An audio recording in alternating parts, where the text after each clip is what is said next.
Bismillahirrahmanirrahim. Assalamualaikum warahmatullahi wabarakatuh. Kembali lagi ke channel Arlan Putra Skimpu.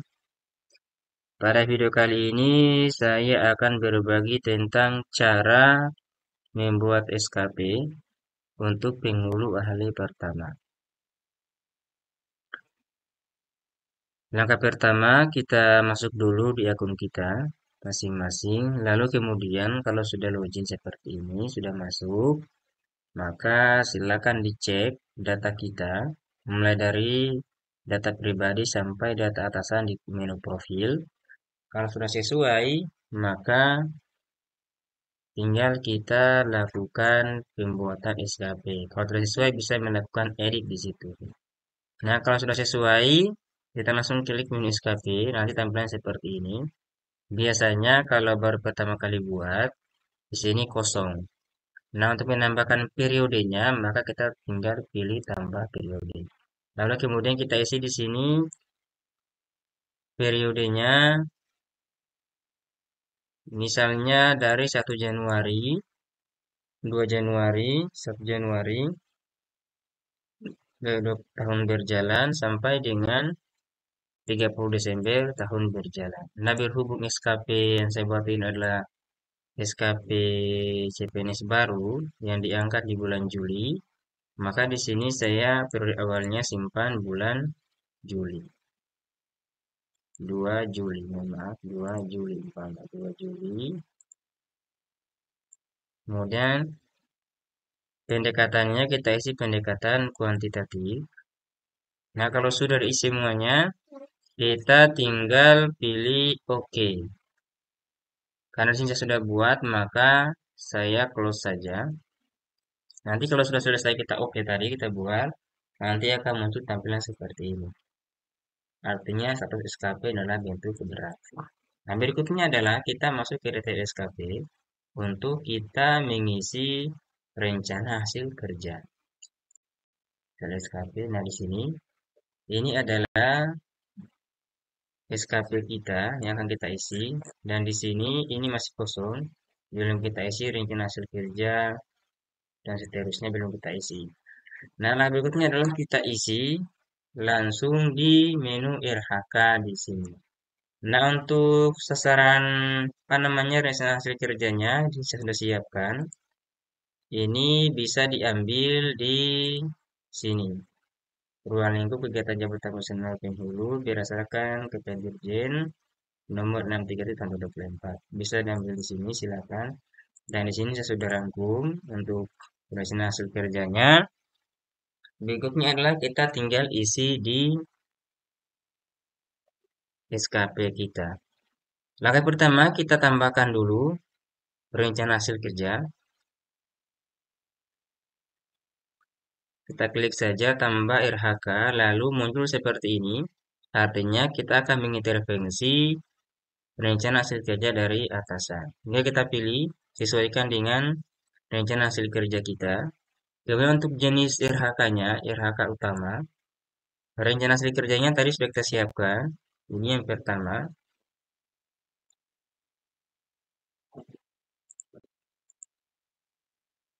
Yang pertama itu terlaksananya layanan konsultasi kepenghuluan. Ada identitas kebutuhan layanan. Kemudian pengembangan kompetensi penghulu dan konsultasi regulasi kepenghuluan. Nah, kalau sudah, kita tinggal tambahkan OK. Kemudian kita tambah lagi RHK. RHK yang kedua ini dia menyangkut layanan permohonan nikah dan rujuk. Kita tinggal cari di sini layanan permohonan nikah dan rujuk. Kita intervensi lagi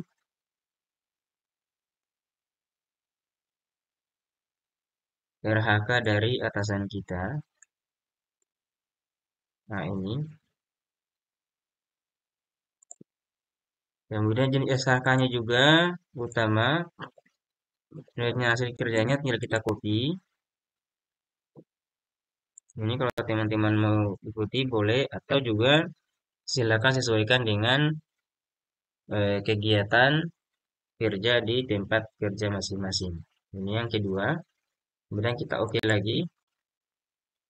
Kemudian kita tambah lagi di sini saya buat sampai ada 8 RHK. Yang ketiga memuat tentang terlaksananya layanan permohonan legalisasi buku nikah atau suket. Kita cari lagi intervensi.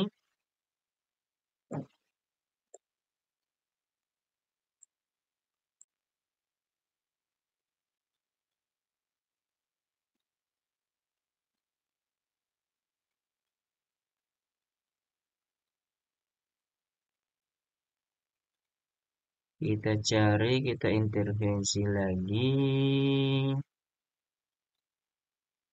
Kegiatan dari atasan.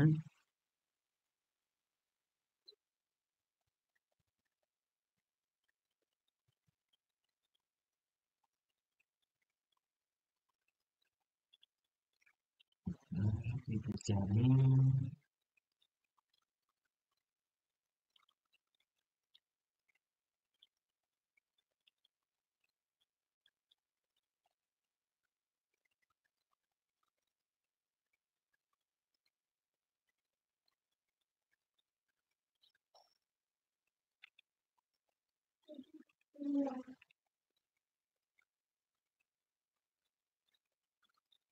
Kita coba intervensi di kegiatan ini. Kemudian jenis rangkaian juga utama.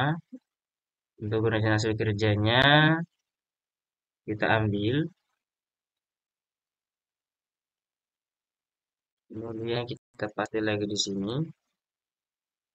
Ini nanti kita masih bisa edit, menyesuaikan RH atasan. Kemudian kita oke.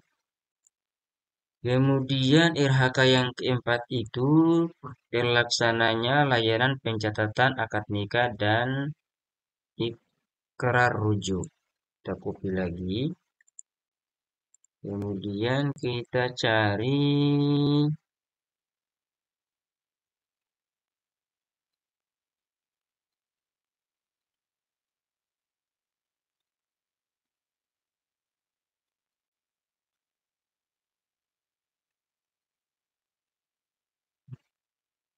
di sini. Kemudian jenis rangkaian juga utama. Berikutnya adalah pencatatan akad nikah dan ikrar rujuk dalam mohon maaf, dalam dan di luar negeri. Berarti yang kita intervensi adalah ini, dalam dan luar negeri. Kemudian kita oke.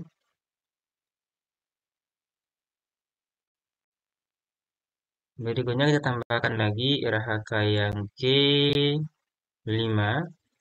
Ini layanan bimbingan chatting. Kita intervensi lagi dari atasan. Layanan bimbingan chatting. Kemudian jenis RHK juga utama. Rencana hasil kerjanya adalah terlaksananya layanan bimbingan chatting. Ini dalam lingkup mengidentifikasi kebutuhan bimbingan chatting, perorangan, klasikan, remaja, usia nikah, usia sekolah, dan keluarga. Kemudian kita oke. Kemudian kita tambahkan lagi di sini ada sampai 8. Yang keenam itu adalah monitoring layanan, evaluasi penataan pernikahan. Berarti dia masuk di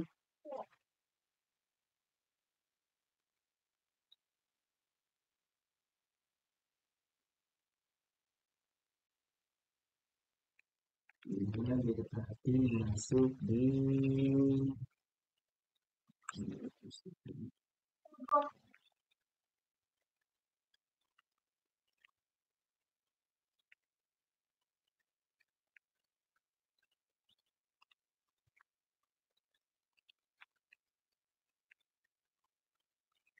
bisa masukkan di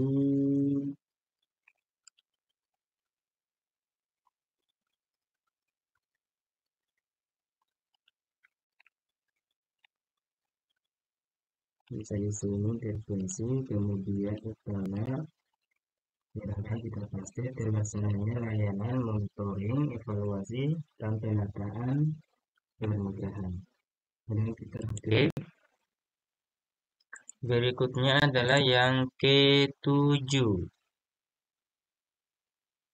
Yang ketujuh ini pembinaan dan mediasi keluarga. Kita tambah RHK lagi, kita intervensi, mediasi, yang mana ini mediasi. Kemudian utama, kemudian kita pasti lagi, dan kita oke. Berikutnya adalah yang terakhir, ini masalah buku nikah palsu.